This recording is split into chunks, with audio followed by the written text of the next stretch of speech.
মাছৰ টেঙা জোল বনাব লৈছোঁ। তেল গৰম হ'ব দিছোঁ, মাছখিনি ভাজি লওঁ। এটা সৰু ভিডিঅ' বনাম, প্লিজ ভিডিঅ'টো সম্পূৰ্ণকৈ চাব, ছাবস্ক্ৰাইব কৰিব, লাইক কৰিব, কমেণ্ট কৰিব। থেংক ইউ ফৰ ৱাচিং। ভাজিব আৰম্ভ কৰিছোঁ। এই মাছবোৰ নামটো মই নাজানিলোঁ। কুহি মাছৰে এটা আপগ্ৰেড টাইপৰ হ'ব। কুহি মাছৰ নিচিনা তাতকৈ অকণমান ডাঙৰ হয় আৰু তাতে মানুহে কুহি মাছ বুলি ভুলো কৰি যাব। আপোনালোকে জনাবচোন এই মাছটোৰ নামটো। গুৱাহাটীততো কুহি মাছ বুলি গৈছে কেতিয়াবা, কিন্তু দিল্লীত সিহঁতে ৰৌ বুলিয়ে কৈছে, বাটা ৰৌ। কুহি মাছৰ শৰীৰটোক যিহেতু বাট বুলি কয়, বাটা ৰৌ কৈছে, কিন্তু এইটো এটা বেলেগ টাইপৰ মাছ হয়, কুহি মাছৰ নিচিনা।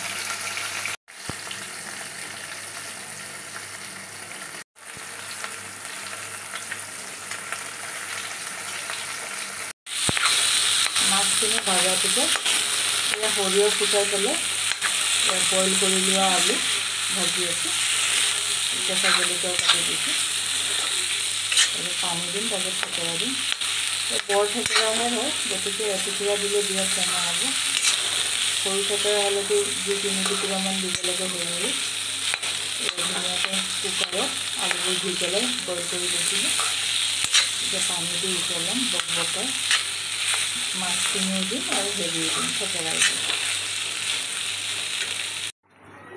এয়া মাছো দিলোঁ, থেকেৰাও দিলোঁ, পানী দি পেলাই দেখিছেনে কেনেকৈ বকবকাইছে, আৰু বকবকাব।